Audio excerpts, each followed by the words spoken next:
स्वागत है आपका हिमंत प्रदेश न्यूज में। मैं हूं भानु प्रकाश नेगी।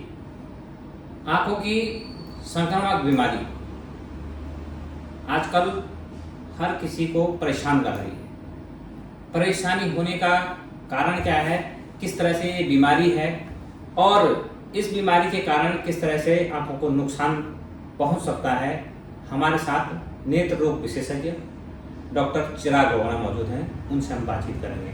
डॉक्टर साहब, आजकल जो बीमारी एक तरह से आंखों को परेशान कर रही है, बहुत ज़्यादा लोगों में ये बीमारी तेज़ी से फैलती जा रही है। सबसे पहले तो इसके बारे में ज़रा जानकारी दीजिए आप।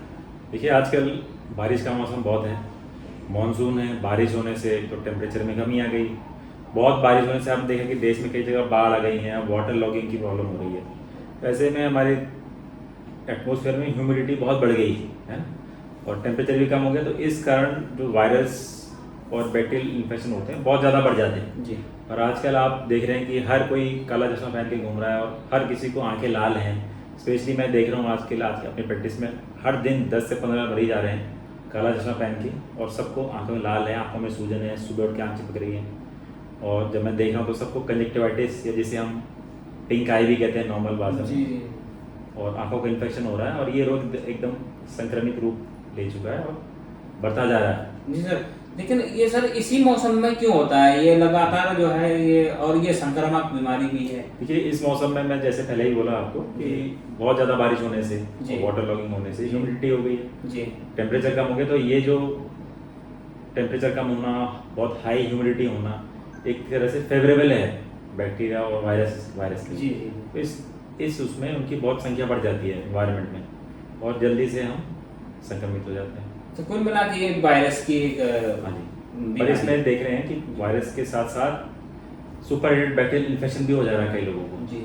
वायरल कंजक्टिवाइटिस होने के बावजूद भी लोगों को, क्योंकि उसमें आदमी की प्रतिरोधक क्षमता कम हो जाती है और साथ में फिर बैक्टीरियल इन्फेक्शन भी हो जाता है, तो मिक्स्ड पिक्चर भी आ रही है कई लोगों में।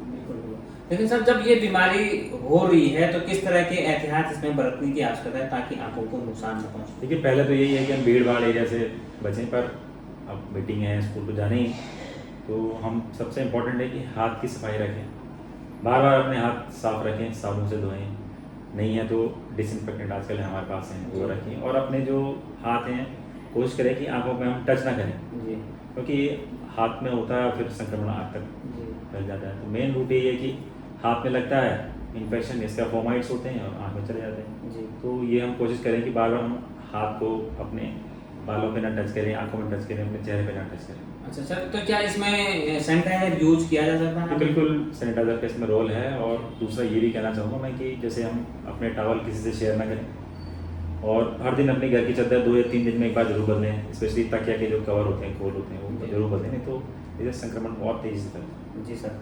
और सर इस बीमारी में किस तरह की दवाएं यूज करनी चाहिए, क्या चिकित्सकों की किस तरह के राय इसमें? देखिए, अगर ये प्योर वायरल कंजक्टिवाइटिस है तो हम अगर कोई दवाई नहीं भी यूज़ करेंगे तो 7 से 8 दिन में ही अपने आप ठीक हो जाती है। पर इसमें क्योंकि कई लोगों को बहुत पेन होता है, किसी को जहाँ की काली पुतली होती है, कॉर्निया है, वो इन्वॉल्व हो जाता है, काफ़ी पेनफुल और बहुत फोटोफोबिया होने लगता है। तो ऐसे केस में कहीं उसे बैक्टीरियल इन्फेक्शन ना हो जाए तो एंटीबायोटिक जनरली आमतौर पर यूज़ करते हैं। कई लोग फोर्डीन आयोडीन आई ड्रॉप होती है वो भी यूज़ करते हैं। और आमतौर पर हमने देखा है कि लोग डॉक्टर के पास ना आके डायरेक्टली केमिस्ट के पास जाके आई ड्रॉप शुरू कर देते हैं जिसमें कि स्टेरॉइड है ना। पर कई लोगों को स्टेरॉइड का भी यूज़ करना पड़ सकता है, पर वो बिना देखे या बिना डॉक्टर के गाइडेंस के स्टार्ट नहीं करना। जी सर।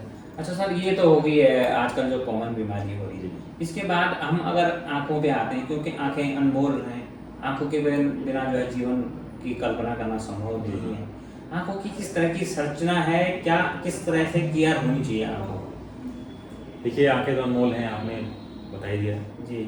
मैं तो ये कहता हूँ कि जैसे हर साल हमारे जन्मदिन होता है, उसी दिन मैं तो सबको हर पेशेंट को अपने कहता हूँ कि अपना जन्मदिन है तो याद रखें आंखों का भी जन्मदिन है जी। आंखों को भी जरूर चेकअप कराएं। सबसे अच्छा अनमोल गिफ्ट तो यही है। जी। और देखिए, आंखों की बीमारी तो जब बच्चा पैदा होता है तभी से उसका आई चेकअप एक टाइम तो उसी टाइम पे केवल टॉट से ही हो जाए। जब बच्चा पैदा हुआ है तो हम कई चीज़ों से बच सकते हैं। जी। जैसे आमतौर पर बच्चा पैदा तो कहीं देख लें, कहीं कंजेनिटल कैटरेक्ट तो नहीं है उसको, या आंखों में कोई इन्फेक्शन तो नहीं है, आँख की नली तो बंद तो नहीं है, ये सब हम चेक कर लें। और आजकल आप देख रहे हैं कि गैजेट का यूज़ बहुत बढ़ गया है, कंप्यूटर का, मोबाइल का, छोटे छोटे बच्चों में भी मोबाइल की लत लग गई है, माइनस नंबर बहुत बढ़ता जा रहा है, तो ये सब हमें देखना है कि रिफ्रैक्टिव एरर तो नहीं है, चश्मे का नंबर तो नहीं है जी ये सब देखना है। और जैसे जैसे हम बड़े होते जा रहे हैं या कहीं शुगर तो नहीं है, उच्च रक्तचाप तो नहीं है, ऐसे में फिर और भी बीमारियां हैं जो हमें आंखों में हो जाती परेशानी हैं। कर देती है। और सर अब बात आती है कि जैसे कि एक तो सफ़ेद मोतियाबिंद होता हाँ है जी, और दूसरा जो है काला मोतियाबिंद होता है। तो काला मोतियाबिंद तो जो है साइलेंट किलर माना जाता है। हाँ जी। ये किस तरह का जो है ये बीमारी है और इसमें किस तरह की जागरूकता होने की आवश्यकता है? देखिए, काला मोतिया तो अपने आप में बहुत बीमारियों का समूह है वैसे। जी इसमें मेन ये होता है कि जो हमारी आँख का दबाव है, देखिए आँख एक, मैं बताऊँ जैसे हौदी होती है उसकी तरह होता है, और आँख के अंदर अब जैसे हम देखें कि यहाँ पे इंट्राओकुलर फ्लूइड जिसे हम एक्वस ह्यूमर कहते हैं प्रोड्यूस होता रहता है, जी और आँख के चारों ओर यहाँ पे कुछ ये सोच के रखिए कि नालियाँ सी होती हैं, वहाँ से वो पानी निकलता रहता है, तो जिसका प्रोड्यूस हो रहा है और निकल रहा है सही ढंग से तो आँख का प्रेशर ठीक है। पर कई लोग ऐसे हैं जिनका इसमें अवरुद्ध हो रही है नालियाँ, आँख का प्रेशर बढ़ता जा रहा है, आँख का प्रेशर बढ़ रहा है तो उसमें हमारी आँख की नस में दबाव पड़ता जाता है, और आँख की जो नसें होती हैं जिन्हें रेटिनल नर्व फाइबर लेयर कहते हैं, धीरे धीरे वो मरने लगती हैं, सिकुड़ने लगती हैं। जी तो ऐसे कारण ऐसे लोगों में काला मोतिया होने लगता है, आँख का प्रेशर बढ़ने लगता है। पर एक चीज़ और ध्यान रखनी चाहिए कि एक और वेरिएंट है जिसे हम नॉर्मल टेंशन ग्लोकोमा कहते हैं, जिसमें आँख का प्रेशर नॉर्मल है फिर भी उन्हें काला मोतिया हो रहा है। ये बहुत भयंकर बीमारी है जी। क्योंकि शुरुआत में से कोई लक्षण नहीं होते, और धीरे धीरे जो हमारे आँख का जो विजुअल फील्ड है, जिसे हम विजुअल फील्ड कहते हैं, मतलब जैसे आप कहीं भी देखें चारों ओर आपको कितना दिखाई दे रहा है, तो वो हमारा विजुअल फील्ड है, धीरे धीरे विजुअल फील्ड सिकुड़ने लगता है। और ये बहुत हमें बाद में पता लगता है कि हमारा विजुअल फील्ड बहुत कम हो गया है, या जैसे हम कहीं जा रहे हैं साइड से कोई निकल गया पता नहीं लग रहा, ये बहुत अंत में आते हैं फीचर। जी तो इसलिए हम, आपने सही कहा, इसे साइलेंट थीफ ऑफ साइट भी कहा जाता है। जी सर।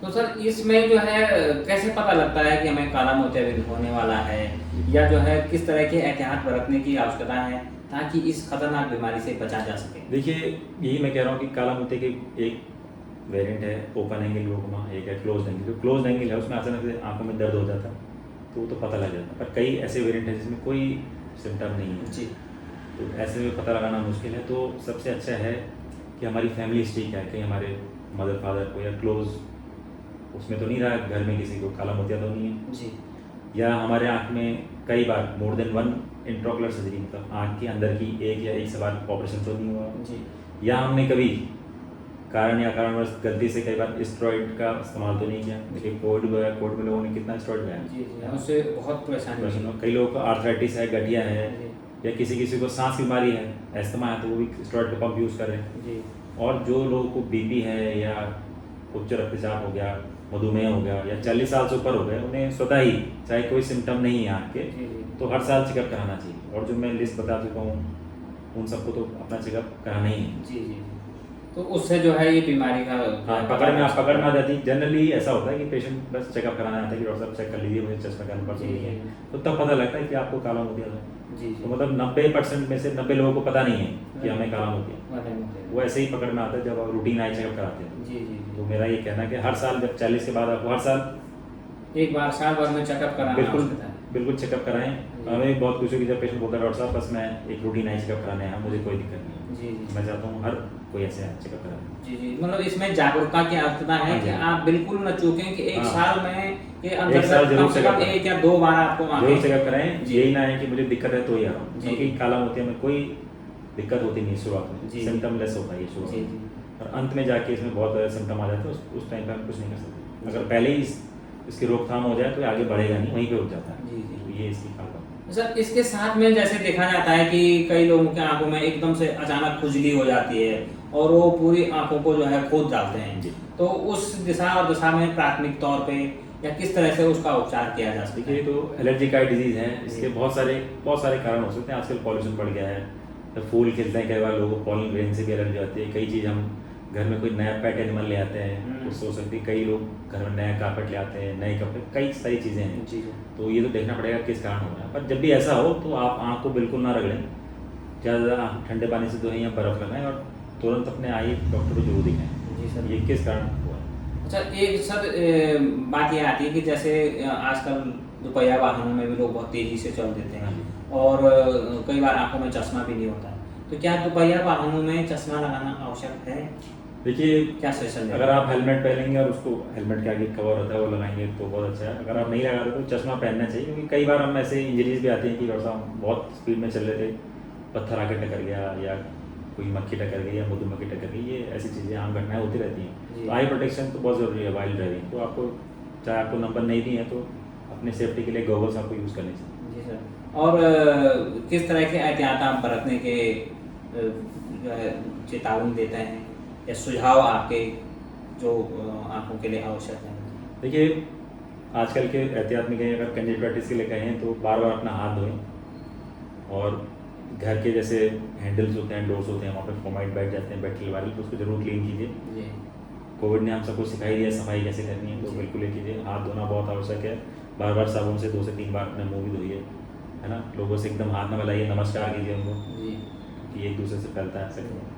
और आँखों के लिए जो, अगर हम न्यूट्रिशन की बात करें तो हरी सब्जियाँ बहुत ज़रूरी हैं। जी। विटामिन ए का रोल आप सबको पता ही है। जी।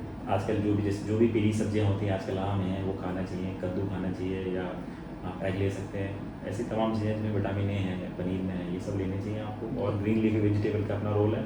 और दूसरा कि आप आउटडोर एक्टिविटी की बहुत ज़रूरत है। सनलाइट भी बहुत इंपॉर्टेंट है आँख की नेचुरल ग्रोथ के लिए। केवल अपने घर के अंदर ही तक ना सीमित रहें, जी।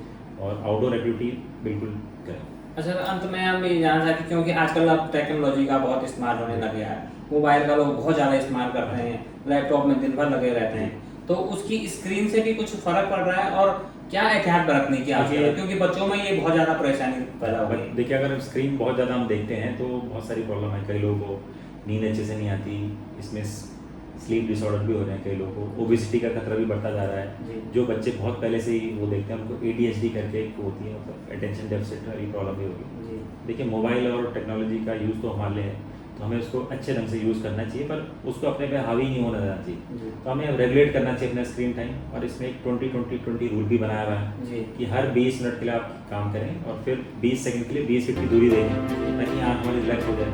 20 मिनट काम कीजिए, 2-3 मिनट आप या तो ब्रेक लें, फिर 20 मिनट का काम करके। और बहुत ज़्यादा जब हम कंप्यूटर देखते हैं तो हमारी आँख का जो झपकने की होती है, ब्लिंकिंग रेट बहुत कम हो जाता है, जिसके कारण आँख का जो टीयर सर्कुलेशन अच्छे से नहीं होता, जी। आँखों में सूखापन होने लगता है। शाम तक आते आते आँख एकदम थक जाती है, और आपकी आँखें लाल हो जाती हैं, आँख बंद कर देते पानी आता है। तो ऐसे केस में आप लुब्रिकेंट आई ड्रॉप्स यूज़ करें। जी सर। तो सर, आपने आंखों के बारे में इतनी अच्छी जानकारी दी, आपका धन्यवाद। धन्यवाद।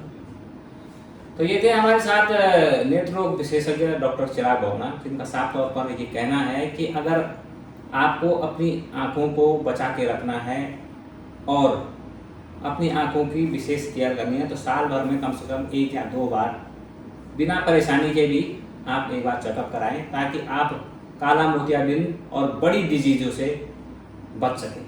नमस्कार।